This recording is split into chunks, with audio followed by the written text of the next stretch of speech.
mic is on. And away we go.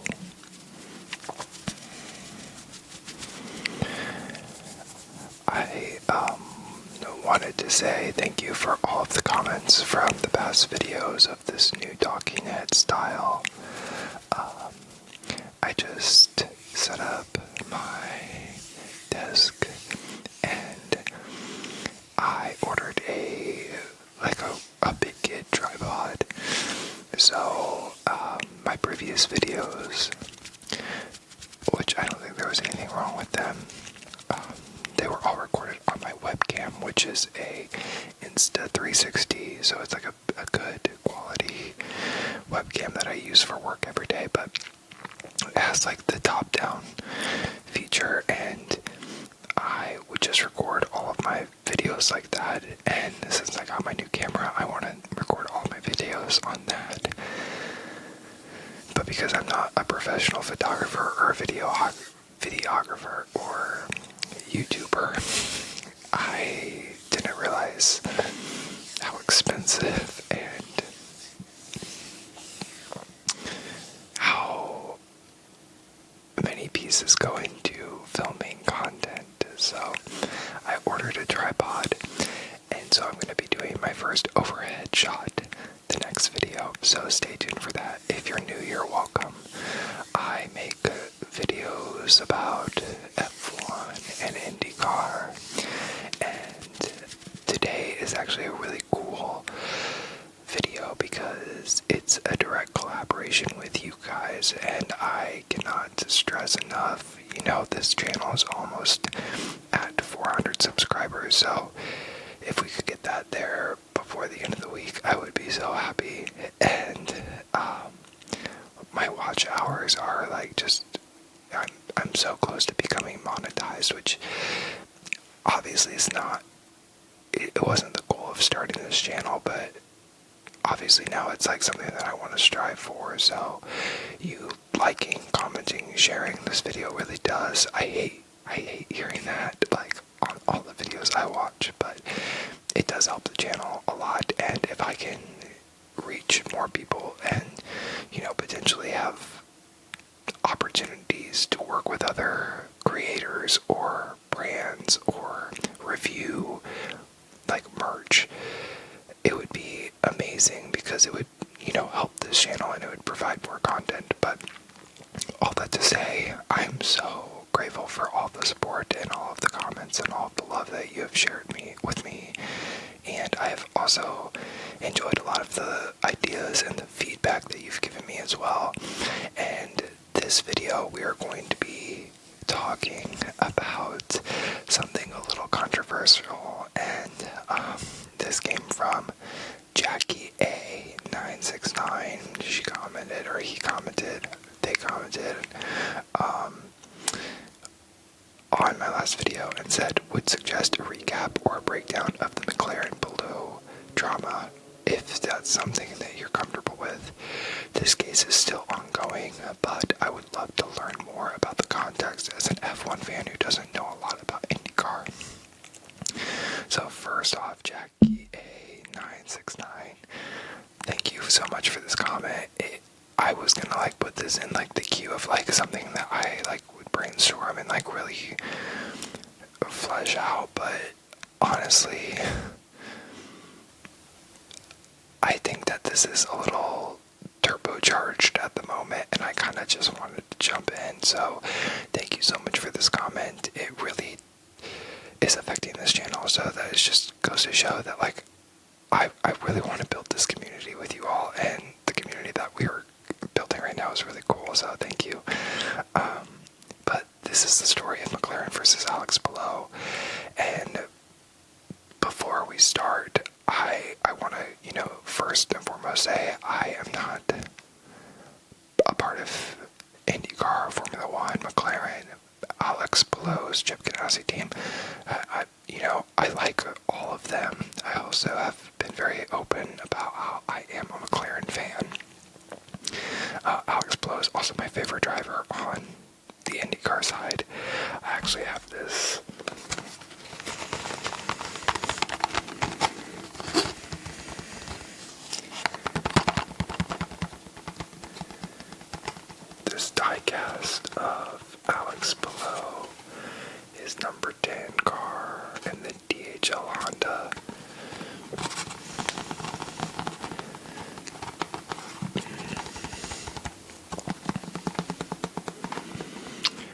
this was from his 2024 NTT IndyCar Series Championship. But he also just won the 2025 championship as well. So if you don't know who Alex Palou is, he is a Spanish racing driver, and he's also one of the brightest stars in IndyCar right now. He became the 2021 IndyCar champion, driving for Chip Ganassi Racing. He's young, he's talented, he's passionate and composed, but when you are at that level, you draw a lot of attention and you're on everyone's radar. So, of course, that enticed teams like McLaren, and in 2022, McLaren announced that Palou Award drives for McLaren. Let me back up. A lot of you here are probably Formula One fans. I grew up in Indianapolis. I'm actually wearing a Brickyard 400 shirt, which is NASCAR, and that's like all I know about NASCAR. But McLaren has an IndyCar division and a Formula One car division. They also have other, like Formula E, and they have multiple branches of McLaren. But I say this because there is an IndyCar team for McLaren, which is known as Aero McLaren. And so, Pato Award, number 5, drives for Aero McLaren. But Alex Palou drives for Chip Ganassi. But in 2022, McLaren announced that Alex Palou would be joining their F1 reserve driver program and also be a part of their IndyCar program. So this is where things start getting a little messy.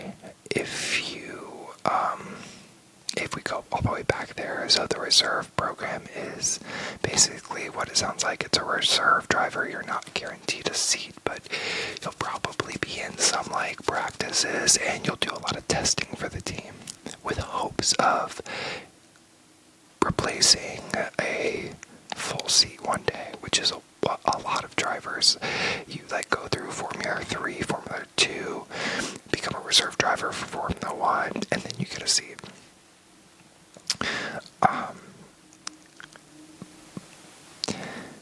But Alex Palou is this talented driver entering IndyCar and wins, right? So we have to go back to the summer of 2022, and that's when Alex Palou was under contract with Chip Ganassi Racing. But McLaren also claimed him at the same time, on the same day. So Chip Ganassi issues a press release saying that Palou is going to be driving with them. And then McLaren also says that he was coming to their side. And Alex Palou actually sided with McLaren, and he said that a compromise was made.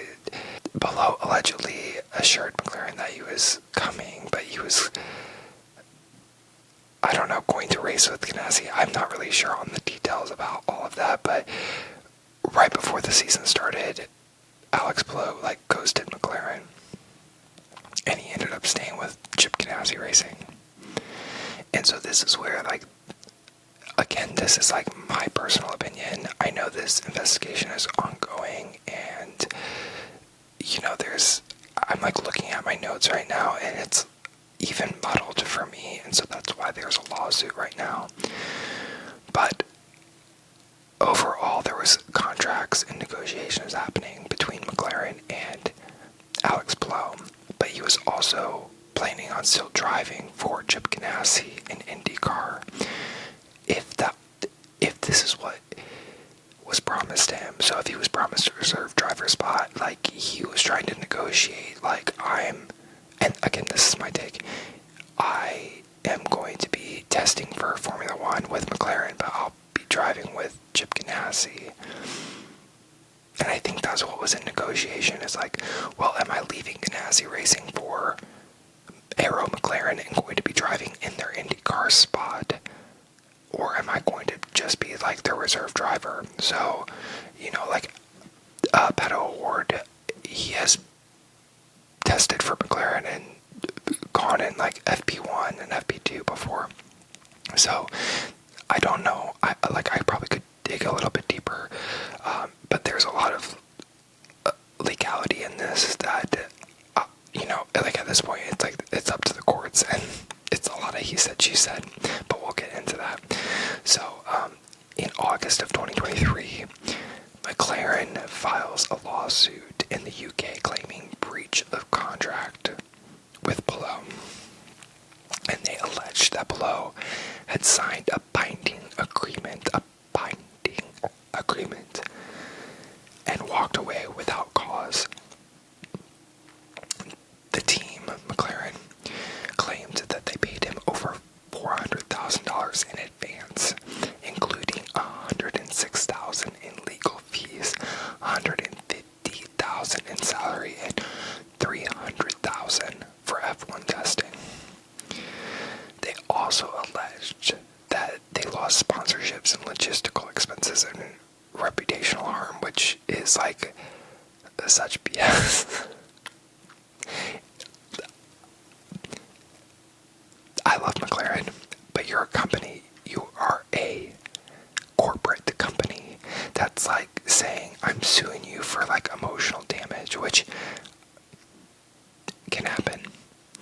It can be valid, but it's like, come on. For reputation, he's not even an F1 driver yet. I digress. But McLaren wanted damages. They wanted, I think, more so to make an example of him and any future driver that was in a similar position, that they wanted to hold the cards. So we move on to court filings and witness testimonies, and what we've learned more of is that Palou now claims that Zach Brown, like the Zach Brown, and McLaren misled him, implying a full-time F1 seat was on the table to get him signed. He says he never intended to race for McLaren in IndyCar. The F1 dream was the hook. So, this is where it gets so messy. And we live for the drama. I shouldn't even say it on here because I really tried to keep this like neutral, but like I have mentioned before that I'm a big McLaren fan and I'm a big Lando Norris fan. And I do like Oscar Piastri, but this is where the villain era begins and where my ick is starting to happen. After like seeing the full picture, which is from the lens of this beautiful new Sony camera. That's my lens. But enter Oscar Piastri. Alex Palou allegedly found out McLaren was signing Piastri through social media and not a call. And he felt blindsided and believed that McLaren had shifted their priorities. They shifted their priorities. But Zach Brown claims that Alex Palou was always considered a backup plan and the reserved option if Norris or Piastri underperformed. That's when Palou would get his shot.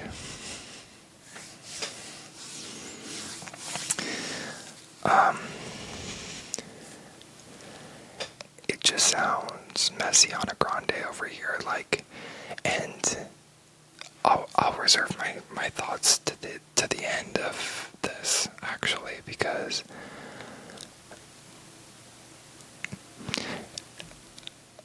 again, a McLaren fan through and through. This does not surprise me. It, again, in my opinion, sounds like miscommunication and false promises, which McLaren is not the strongest on strategy or being thorough with a lot of things. I'll just say that, at least this season in Formula One. Anyway, let's get back to this. So, Oscar comes in. Zach Brown claims that he was always going to be a reserve driver and that he never had a seat. Palou's camp comes back and they say there were WhatsApp messages that were deleted, raising concerns about the transparency in this case. So in mid-2023, Palou spoke with Helmut Marko from Red Bull and explored leaving entirely.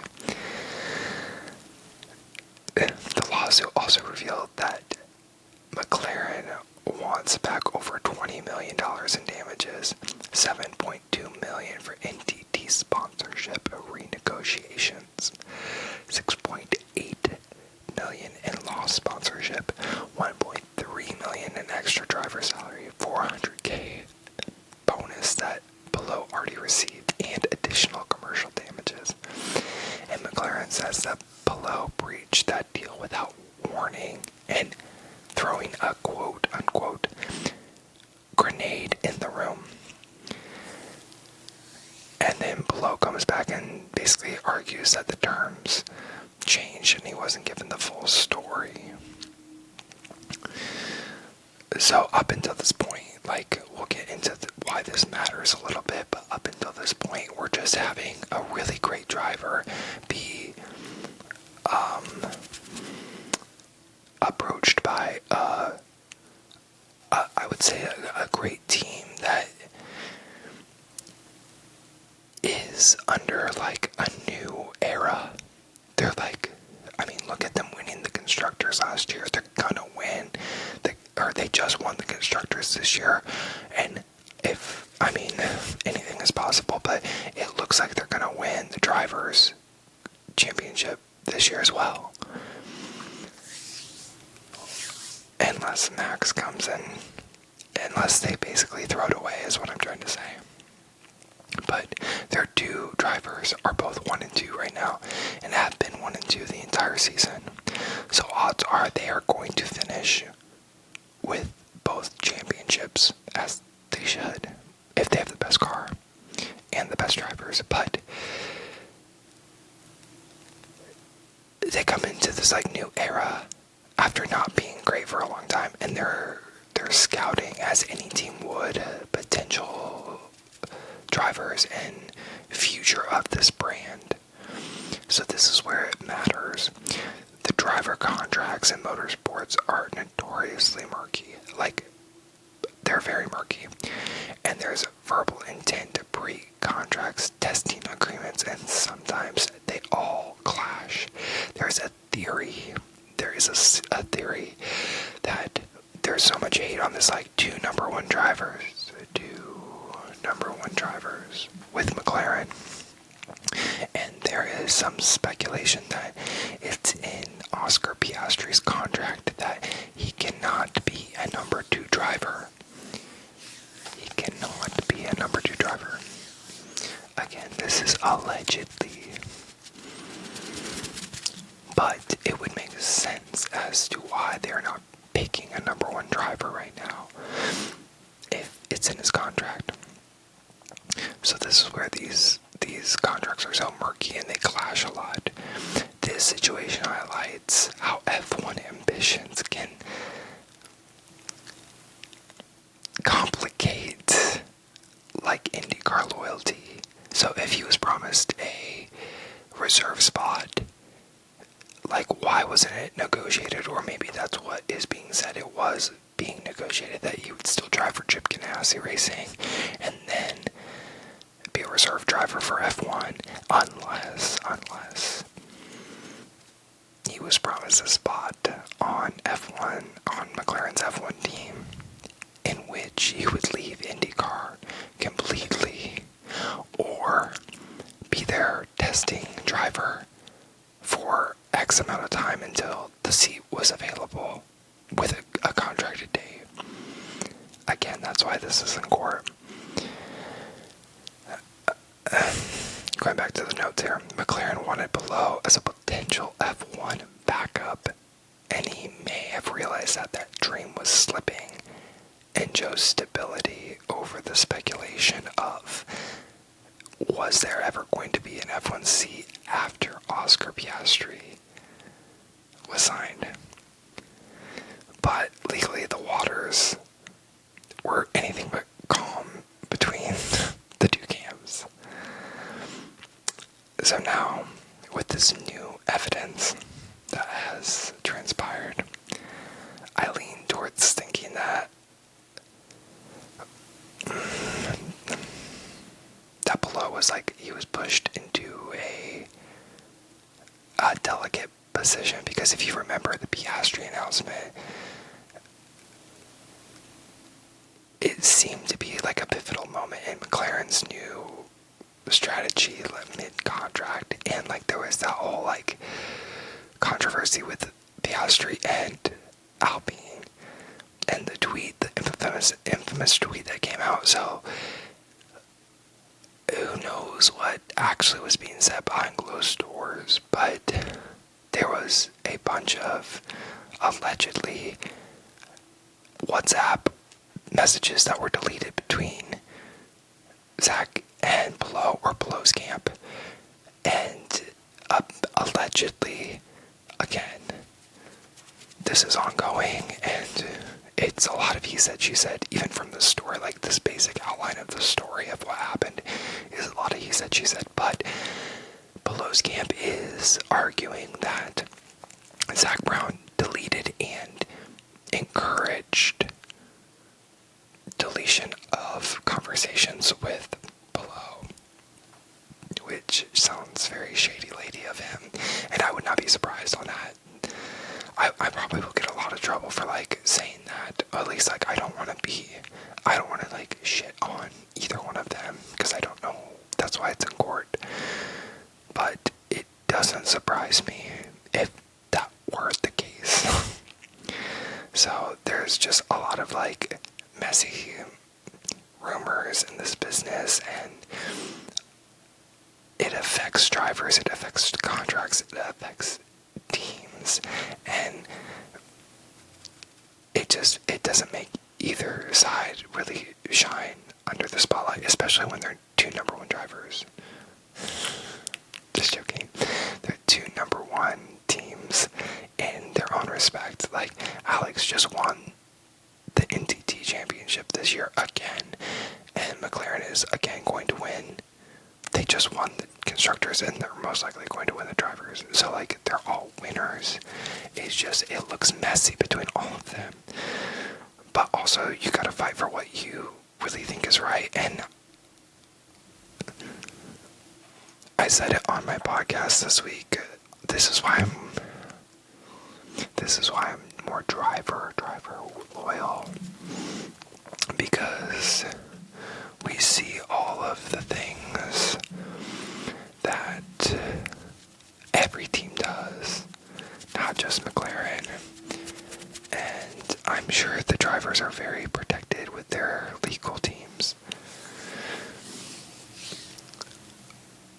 But at the same time, like, I know how companies work, and like this, like suing him over sponsorships, and it's not like he was an F1 driver. It's not like they were poaching Lewis Hamilton.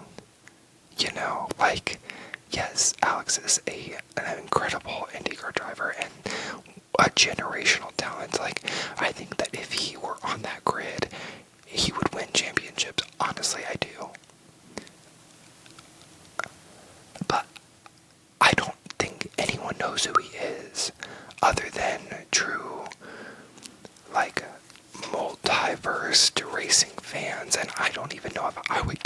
myself a first racing fan. I like IndyCar and F1. And I really only like IndyCar because I grew up in Indiana and that's all I knew. I thought the first die-cast McLaren model that I was given when I was a kid was an IndyCar. And I took it to school and I told everyone that it was an IndyCar. And it is definitely a McLaren Formula One car. So, I just say that because all of this is still ongoing. It's still speculation. It's a lot of he said, she said, but I don't know, there's just something that doesn't sit right with me about McLaren, and say what you will about either driver that they currently have, Lando or Oscar, each of their fan base is so vocal right now, and I just don't think it's a good look for McLaren to be acting the way they do. It's like they have the opportunity to really clinch all of this and they're just making more drama for themselves. And even if Palou breached his contract, why was that contract breached? I don't know. I've never met Zach Brown. I've never met Alex Palou. Actually, my mom did. Maybe I should show a picture, but my mom, I'll throw a picture up because my mom went to the testing for the Indy 500 and I was texting her. I was in Austin at the time and I was like, Alex Palou is my favorite IndyCar driver. If you see him, can you just take a picture with him or something? I'm so jealous you're there. She got to go because of her work. And I get a text message with her taking a picture with Alex Palou, and he signed her ticket for the day, and she was like, "You're my son's favorite driver," and I guess he was like, "Your son's my favorite," and I was like, "That's so embarrassing," but also, I love you so much, Mom, for doing that. So, but I just like him because he seems like a very nice, genuine guy. I'm sure they're all assholes at times, and I'm sure that no one's perfect, but I just don't get I think he drives with a lot of integrity, and again, that's my opinion, and you might not like him, and this is where it's I'm still a McLaren fan, even when they piss me off, or even when they do stuff that I don't agree with, but this situation just feels a little gross. So I guess my question to you is, what are your thoughts? If you've made it this far, thank you so much for either staying awake or staying interested in this. I really do appreciate you. If you've not finished this video, I hope you are resting so well. But my question is, if you have made it this far, do you think Palou was wrong in breaching this contract, or do you think McLaren just moved too fast and they didn't really know what they wanted, and there was a lot of false promises that were being made that led to this quote-unquote breach of contract? I don't know, but make sure that you are subscribed to this channel because I would love to do more interactive things. If you leave me a comment or give me an idea to talk about, I'll do my best to make it a reality, because this was really fun and it actually taught me some stuff too, how long this has been going on. I know it's been an ongoing battle, but it's been in the news recently. I guess we'll see. Maybe there'll be a part 2 to this. I hope you were able to cross that finish line into relaxation. And until next time, bye-bye.